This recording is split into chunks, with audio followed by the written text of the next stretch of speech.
aka the GOAT, Frank Hamilsay, Wool Small Links Repairs and Lawn Care. And I have some secret tips about being a small business and growing your business, and also how to better market yourself through the knowledge. Now, I watch a lot of videos, people who have success stories and failures. And like they say, some don't make it in the first year, some fold in 3 years, and some barely make it to year number 10. I made it to year number 10 all because I knew the whole following rules. They give you a little grace period to try to start your business, to get your LLC and everything. But once you realize the cost to hire employees and taxes and the liability insurance, the workers' comp insurance, leasing automobiles and paying mortgages and car notes at the same time, and leasing equipment, and a lot of landscapers don't understand the route density, and people don't understand how to market or get the 100% knowledge of what they need to make their business successful. You have to study all business owners and get insight. Once you get customers, it don't matter what the general public say, because the general public is never going to be your customer. So everyone that has something negative about you is either because they want to take advantage of your business, or they can't get nothing from free from you. So everybody else that respects your business is going to give you the longevity. For example, if I own a nightclub or a strip club, then I will make money off of all the fools just because they're dying to go to these places and spend all their money on fashion, food, everything is the status quo to be in these type of environments. So I will be a rich club owner. But as a small engine repairman and a landscaper, I learned that whoever controls the land controls the building, controls the banks. So we all work a structured system where we design to go to work, get a check, try to save if you can, invest in yourself, don't spend it all. But now we don't realize we live in a time that this is America, where even a person that don't want to do nothing has a higher chance to succeed than you. But this is what you do if you really want to succeed. You have to cut off people that's going to watch you build something and never put a hand in, and then once the money come, now they support you. You don't impress nobody or spend your hard-earned money to help them achieve something, and you set yourself back. They just have to be upset with you, because if they're not working with you so you can pay them, that is a loss automatically. So always think business minded. And one thing that the work clock has, and the business owners have, and CEOs have, and entrepreneurships and self-employed people, they have their time. Time is the most valuable thing that you have on this planet. The money comes second, but you could use the money to buy you valuable time to have more options where you can do better. How y'all doing today? I don't have my glasses on. Karen, how you doing? The heist, what's going on? Uh, Shane, what's going on? Long live King Cobra, what's good with y'all? And yeah, this is just the effect from being out in the sun and 100 degrees up here this week, heat wave. Then I smoked a J after I stopped, so it's like I gotta relax my body.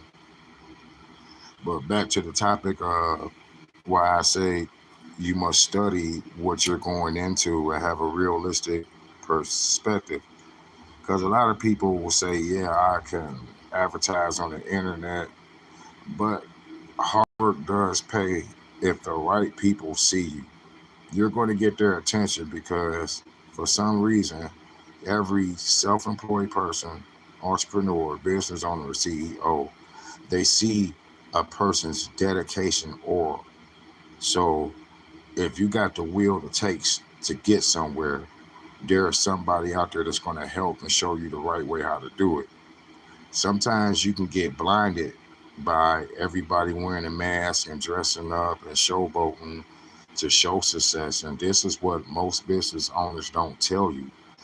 They buy stuff to make their business look successful instead of focus on sales. Everything you do, if you're self-employed, entrepreneur, working on the clock, small business owner, or CEO, you have to do that. And these are the simple things that we overlook, basically because you're living in a system that designed to you to buy into the name brand. So they get richer, then they come up with multiple name brands and LLCs and trademarks and always gonna make money around the table.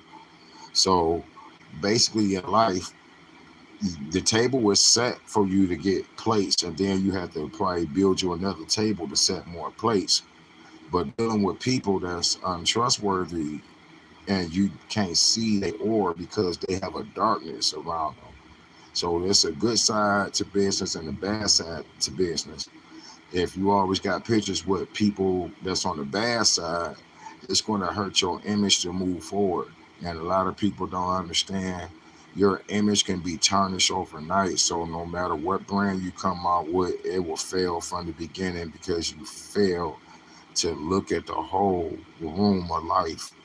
You just looked and peeked through the door of life and saw a crowd of people and said, I'm going to run this. No, you got to go in, observe everybody, learn that whole room of life. Then proceed with your plan.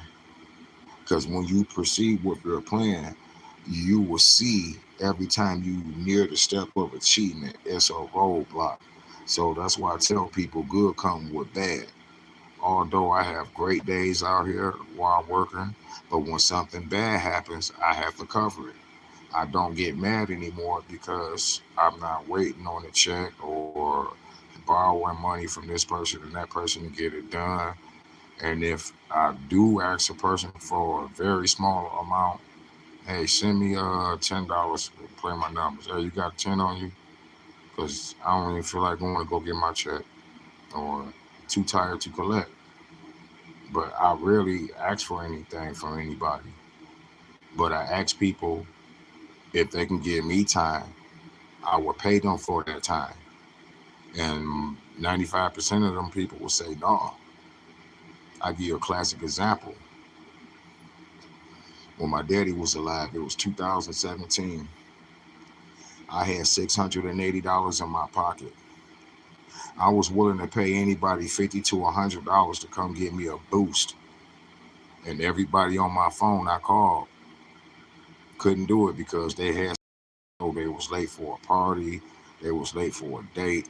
But everybody who I called had to go do something fun. They didn't want the money.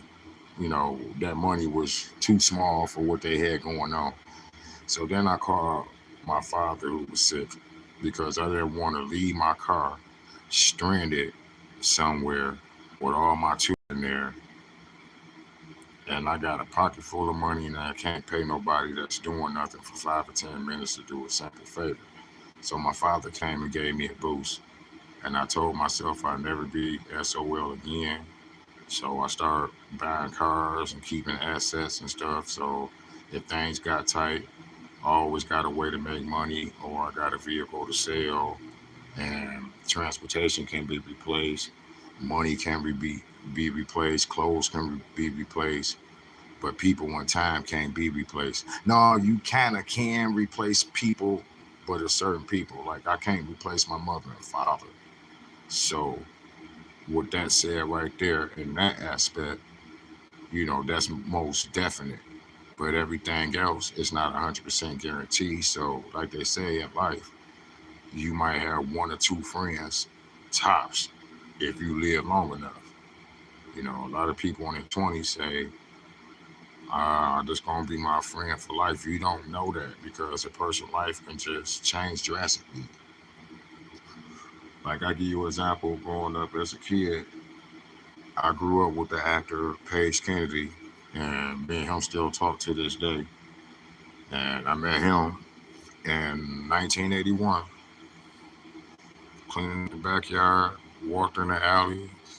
He was sitting back on the backyard crying. He got into it with his daddy and shit. So I was like, hey man, let's play basketball. And taught him how to rap and stuff. And me and him been going around. And one day I was 6 years old and I told him, you know, one day you're gonna be famous and be on TV, and then I'm gonna show up at the end and be the greatest rapper of all time. So when him and Slim Shady and Royce the 5'9" and King Los introduced me in Welcome to Detroit video, and I was the guy that disappeared because I've been the first rapper basically from Detroit since 1980. So before New York and hip hop got big everywhere, I was that little dude who was the P Funk and Parliament nephew and Funkadelic nephew, and Thor. Netta Davis is my aunt. So it was like I grew up in the studios at 4 or 5 because they was babysitting me while they was building their careers. And I saw the power of my auntie lifting the mic, and it changed my whole perspective. I saw she had control. I saw she had power, and I wanted to have that. So I learned in life how to get power and gain it when you're outnumbered. Yeah, you're gonna be outnumbered by the world. So I tell everybody, you gotta have strive and fight because when you came out the nutsack, you had to fight over a million and billion sperm cells just to make that egg to exist. Now you born, you got to fight millions of people to still exist. Then once you die, you turn into an atom. You got to fight trillions and quadrillions beyond infinity numbers and shit. So it's like when you keep coming back here, it's either because God sent you back genetically to correct a mistake, or you keep fucking up. So you got to keep starting this test over and over and over and over and over and over and over. Some people, they could say, yeah, I lived so many lifetimes that I failed in each one, and they still didn't understand what they failed at. So I try to teach people to think business minded because anything that you're thinking is in the future. So the reason why manifestation of what you believe in is see and learning the knowledge the proper way will give you the insight and the vision. If the vision is in your head for your goal, you're going to achieve it. Though, do not try to anticipate the day that you're going to be successful. When you become successful, it's going to hit you. And then you're going to be wondering, how did I do this? How did I do that? How I get this customer? How did I jump from there to here? Is because you took the dedication every day to manifesting your plan, and you didn't overthink. You wrote all your possibilities down on the good side and the bad side. Then when you run into trouble, you can go back to your former self and look at the chart to see where you stand today. And now you can retrace your steps to see what you've done, how you built up. And once you realize, wow, I'm a mentor now. I'm a pillar of the community. I'm a face. And that's the greatest part of being a business owner, being self-employed, because you can always work as a vendor for companies and work on your time. You don't have to work 8 hours to get that day of pay. You might have to work 1 or 2 hours, and you got your own equipment. You know, you can be a vendor for your job. Like for example, you work at Ford Motor Company, and they might pay you 24 an hour, but then if you was cutting grass for them and you took that job, they might pay you $28 an hour. But if they can't find a person to do that position, they gotta hire a landscaper, and that charge go be like 125 an hour, and that's a big facility. So they ask for deals and stuff like that. So if it might cost them 2 grand to cut that whole facility, okay, how about you cut it for me 3 times a month for 4,500, you know, stuff like that. And there's a lot of people out here that's getting jobs like that, and they're telling you right in front of your face how to do it. But you got to have dedication and discipline to what your goal is to set it forward. Because once you let go of your discipline, your goal disappears. And then the wrong people start appearing where everything start vanishing. So the people that you wish to meet and stuff, you'll be surprised if you focus on yourself. They've been trying to meet you.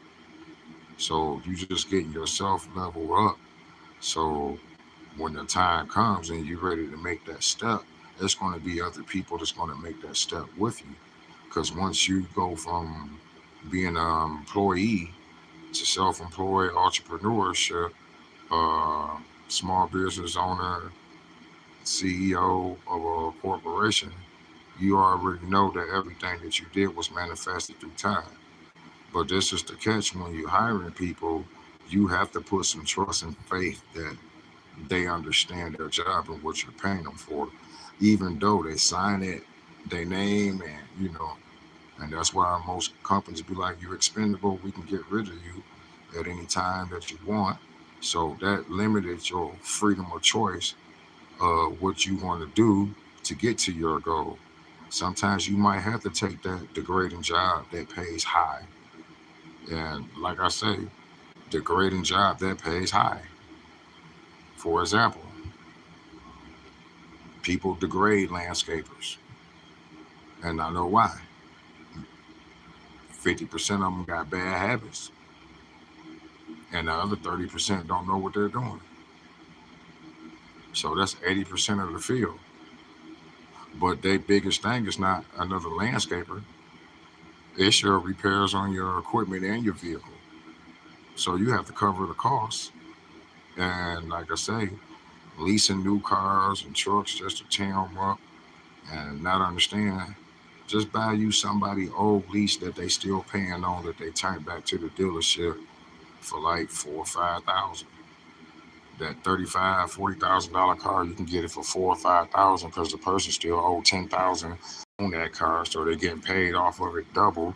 But now you got the title to it, and you got you a nice used car that you are. Only thing you got to do is put maintenance in. So after a couple years, your car took you further. So now you own your vehicle. That's an asset. So use the asset to make money. And it's hard to make money when you're living check to check. All these subscriptions, buying this, buying that, that only make a person feel good for that moment. Then the value depreciates almost like driving a car off the lot. You spend $50,000 on the car, drive it off the lot. 90 days later, it's only worth 36,000. A year later, they only want to give you 27,000. And no matter how your full coverage insurance is, the world is designed to tax you. And all you got to do is don't overspend, and you won't be in tax, and you won't be in debt. And you got to again think realistically of your goal. Your goal that you're trying to achieve is to be better in the future. That's the number one important goal of why you want to go into business, because you want to have a better future. You want to have time. You know you still can make some money, but you want to be accepted. But you got to earn your acceptance. You got to show your worth. You got to show if you're worthy. So, like how I'm looking right now, I don't care how I'm looking. I'm running a successful business. I don't have time to dress up, especially when workers don't show up. I still got to go up there and do all these jobs by myself. It could be a 2 man, 3 man job. I'm doing it by myself to get it done because the payout is still the highest value. All I was trying to do was buy time. But as an employer, it's hard to buy time when people don't show up.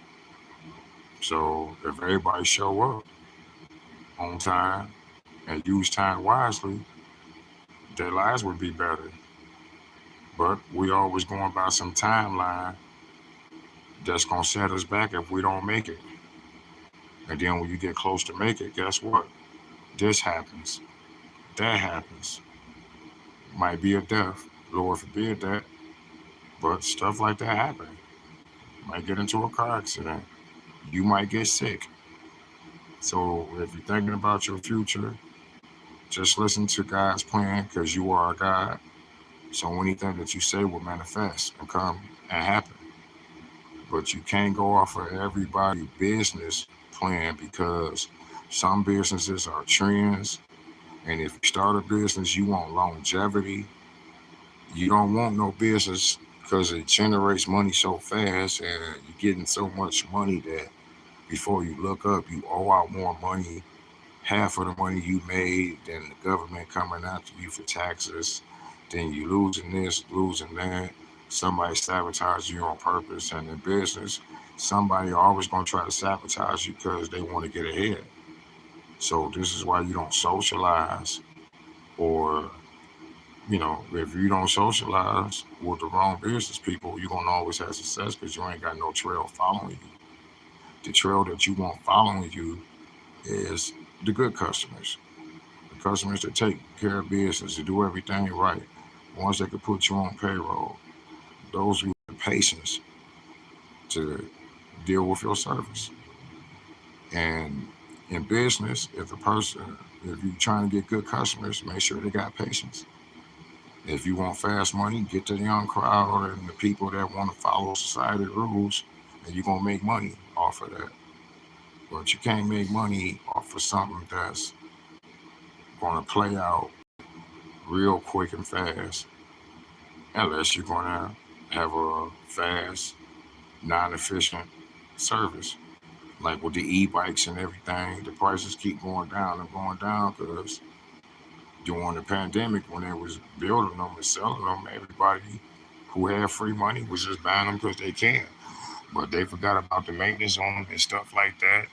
And then, even with the cars, you had to wait a couple years for them to have a replacement engine and stuff like that. And you want to spend 100,000 on a Cadillac, hit a pothole, now your engine is shook or loose, and you can't even drive it. It's like, dang, if this person got money and they did that, and they own it, they ain't lease it or nothing or get finance for it. They actually own it. So even though they got top insurance, you still can't do nothing. Might trade you in for another one, but it depends on how your setup is. And sometimes what you gotta realize there's always gonna be somebody that's gonna try to outwork you. You're already outnumbered, you're already outmanned, you're already outworked. But there's no rule that says you can't outthink. Because if you use your mind to outthink everybody, learn from their mistakes and yours, your knowledge will increase so fast you will know what to do or what not to do. And then when people question your decision when you're doing the right thing, just walk off. Their decision don't matter. You don't need to. I'll give you an example. I had a few guys call me, and I've been in business and self-employed for the last 10 years, but every time I talk to somebody that claim they hip and they about their paper and stuff, the first thing, they don't understand when they tell me, yeah, we could be making a lot of money.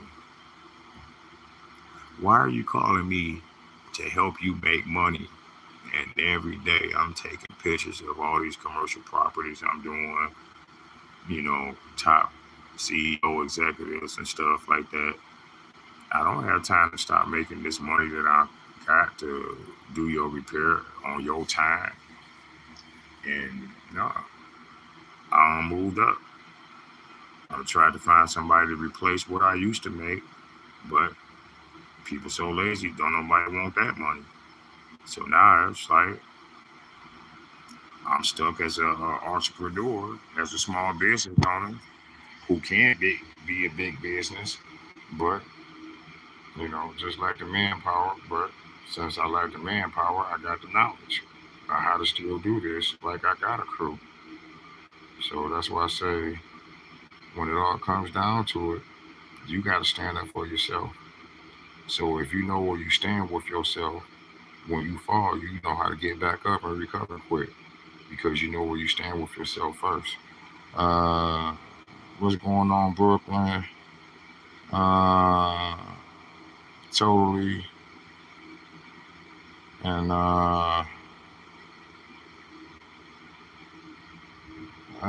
who is this? How many people are there?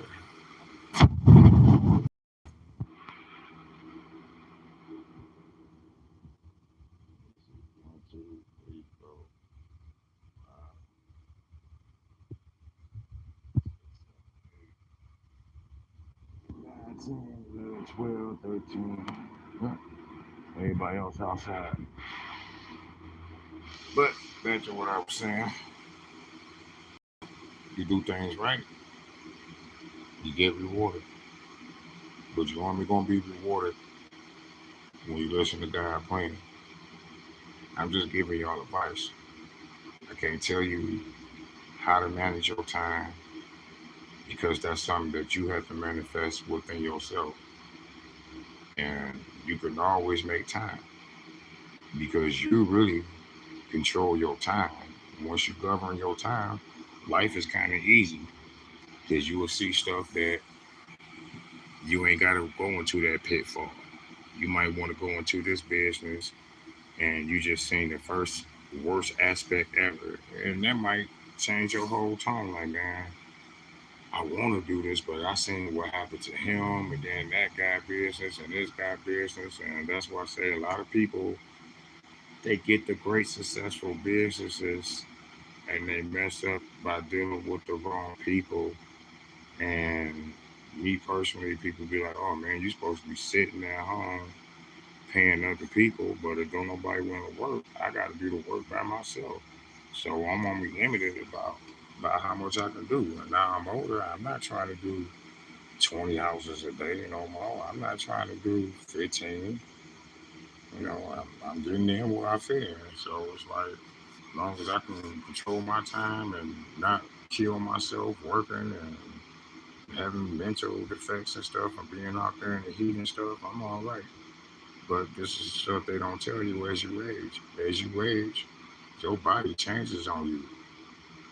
And I thought they was lying when they say when you turn 40, you got to learn how to run and jump and all that over again. Then when you turn 50, your muscle don't recuperate as fast and you get aches and pulls and stuff like that. But now that I'm 100% healthy, I don't feel tired, you know. I just feel like, hey, I deserve the time to sit down.